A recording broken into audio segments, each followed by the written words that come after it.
With the end of year coming up, it's a perfect time to reflect on all the lessons, growth, and amazing guests we've had on Endo Battery. But instead of one big recap, I'm breaking it into quick, bite-sized reflections multiple times a week. Let's revisit what inspired us, learn what we missed, and recharge together in our Endo Year Reflection series. Join me each episode as we look back. Welcome to Endo Battery, where I share my journey with endometriosis and chronic illness while learning and growing along the way. This podcast is not a substitute for medical advice, but a supportive space to provide community and valuable information so you never have to face this journey alone. We embrace a range of perspectives that may not always align with our own, believing that open dialogue helps us grow and gain new tools. Join me as I share stories of strength, resilience, and hope, from personal experiences to expert insights. I'm your host, Alana, and this is Endo Battery, charging our lives when endometriosis drains us. Welcome back to Endo Battery. As we continue in our Endo Year Reflection series, I am still in awe of the year that we have had. I'm still pinching myself in, is this my reality? And it kind of is. And I hope that you feel that way too. When I look back at episode 144, sitting down with Professor Mark Possover was one of those conversations that fundamentally shifted how I understand pain, endometriosis, and the body as a whole. We talked about neuropelveology, a word many people have never heard, but a field that affects so many lives. At its core, neuropelveology is about the nerves of the pelvis. But we didn't stop there. We talked about the nerves throughout the entire body, including one of the most influential nerves we have, the vagus nerve. Professor Possover walked us through the role of the vagus nerve, the sympathetic and parasympathetic nervous system, and the balance between the fight or flight, rest and digest. And suddenly, so many things clicked. How we experience pain, how inflammation shows up, how our nervous system may influence the way endometriosis manifests and persists. You have two kinds of nerve. You have what we call somatic nerve, that on the nerve which command the red muscle. So if you want to move a leg, it's because you have an activation, for example, of the somatic nerve. And behind this somatic nerve, you have another nervous system, what we call autonomic nervous system or vegetative nervous system. That is a nerve system we cannot control. For example, if I'm breathing, and it's no need for me to think about that, or if my cardiac is working, it's because I have an autonomic nerve system. Or for example, in the pelvic cavity, the bladder. If I want to go on the toilet and to empty my bladder, my brain is giving the information, do it. But then the autonomic nerve system is no need for me to think I am already avoiding my bladder. That's the reason why, suppose you want to empty your bladder, you go on the toilet, and suppose you have a book. So you can say, okay, I want to pee. The brain will give the information, but the vegetative nerve system will do by himself. So it's no need for you to think while you empty your bladder. You can read a book because the autonomic nerve system does that by his own. And the vegetative nerve system is the nerve system that the Chinese medicine well know. And you have two systems. You have a bad nerve system and a good nerve system. And the bad nerve system is what we call the sympathetic. It's called sympathetic in French. Sympathetic would mean nice, but it's not a nice nerve system. The sympathetic nerve system is involved in its increase in pain, in dysmenorrhea, if you have headache, if you are worried, if you don't feel good. That is the sympathetic nerve system. And on the other side, you have the parasympathetic nerve system, which is called the rest and digest nerve system. And this parasympathetic nerve system is for the well-feeling. So if you have no pain, if you feel good in your life, you enjoy your life, you can properly void your bladder, you have properly intercourse, and all these things is because you have the autonomic nerve system. And these both nerve system are in balance. So the parasympathetic, the good autonomic nerve system is, if it increases, it will decrease the sympathetic nerve system. So suppose you have pain. Pain means you have an activation of the sympathetic nerve system. You can say, I will reduce the sympathetic nerve system. For that, I will take painkillers. There is another way to say, because they are in balance, you can reduce the sympathetic nerve system, and that way the well nerve system will increase, or you will say, will increase by myself, without painkiller, the parasympathetic nerve system. And the parasympathetic nerve system, you have two systems, one in the pelvis, which you cannot control with the brain, and you have the second system is the vagus nerve.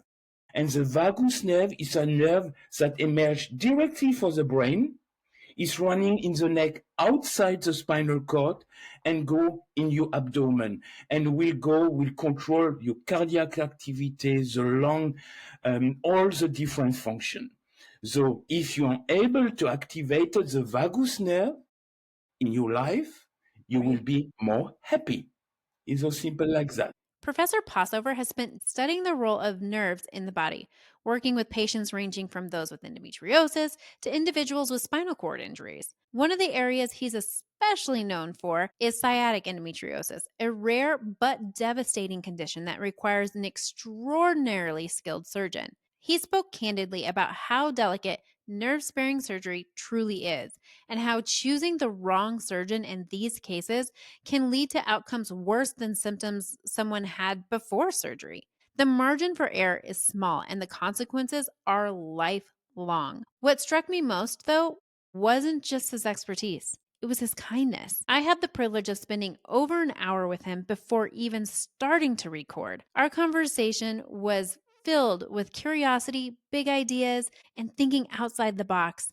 And not once did he make me feel inadequate, underqualified, or out of place. In fact, when I shared a few thoughts, ideas I half jokingly assumed were probably wild, he paused and said, that's actually a very good thought. And I'll be honest, I had to mentally, pat myself on the back for that one. As one of the leading surgeons in neuropelveology, Professor Passover could easily stay in the operating room and never look back. But he chooses to teach, to educate patients, to mentor doctors because he doesn't want to be the best. He wants the next generation to be better. He wants this knowledge to outlive him, and that speaks volumes. The same sense of reverence and awe followed me in episode 173, where I had the immense honor of sitting down with Professor Horace Ramon. I truly cannot overstate what a privilege this conversation was. Professor Roman is widely regarded as one of the best endometriosis surgeons in the world.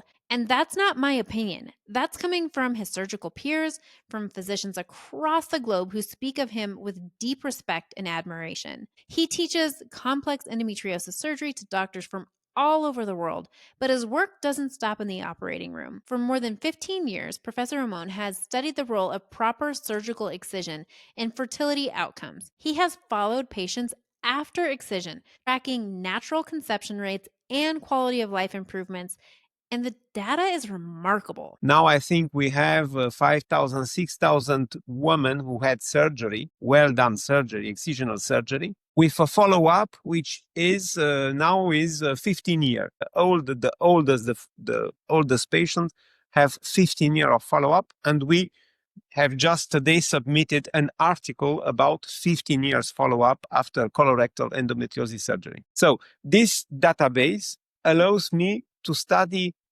everything postoperatively, what's happened after the surgery. And it also allows me to see the real number, the real percentage, who is pregnant and who is not, how the pregnancy is achieved, how long time after the surgery. And I could, in this case, I could publish studies which show that after the surgery of most advanced, most complex endometriosis, the pregnancy rate is very high. And this happened at a moment where a lot of colleagues, a lot of gynecologists were telling to patients, don't have surgery because you will be infertile. And my answer was, no, conversely, if you want to be pregnant, please consider the surgery as a treatment of your infertility. And of course, all my studies try to put in the mirror pregnancy rate in women who have no surgery and have only IVF with women who have surgery. And I could demonstrate that women with surgical management of endometriosis have at least the same pregnancy rate that women who have up to 4 IVF, successive IVF. And right now in the world, there are 2 randomized trials comparing in a random manner, comparing IVF to the surgery. One of them is in France, Endofert, and the other one is Bordeaux and Denmark. It calls EFOR. So I am involved in both studies. I recruit for both studies because both studies, the hypothesis is based on my data. And both studies try to show that the pregnancy rate after the surgery with natural conception or postoperative IVF, this pregnancy rate is better than in women who have no surgery and or sent directly to IVF. What his work asks us to consider is this. What if IVF isn't always the first or only answer? What if addressing the root cause, endometriosis itself, could improve fertility and overall quality of life? In a space where fertility conversations are often rushed, fragmented, or emotionally overwhelming, Professor Ramon's work offers something grounding, evidence, patience, and a long-term view of healing. After sitting down with both Professor Passover and Professor Ramon, I truly had to pinch myself. I'm just a patient, someone who's curious, someone who wants to learn and understand the nuances of this disease better. And yet, I found myself at the table with 2 of the most respected minds in endometriosis care. And not once did I feel small. I never felt dumb. I never felt like I didn't belong. They valued my questions. They welcomed my perspective, and that kind of respect leaves a lasting impact. These are the doctors who remind me why progress happens. They think outside the box. They refuse complacency. Because of this and the work of others like them, patients aren't just surviving inside cycles of pain and trauma. They're being offered better care, better outcomes, and real hope. I'm endlessly grateful for the years of dedication, research, and innovation they've given to this community. And I cannot wait to see what breakthroughs they bring next, because I know whatever it is, it will change the status quo in the best possible way. And here is your little nugget for your holiday survival guide. Redefine productive. Resting is doing something. Just food for thought. As we continue looking back through this year, I invite you to listen with curiosity and openness.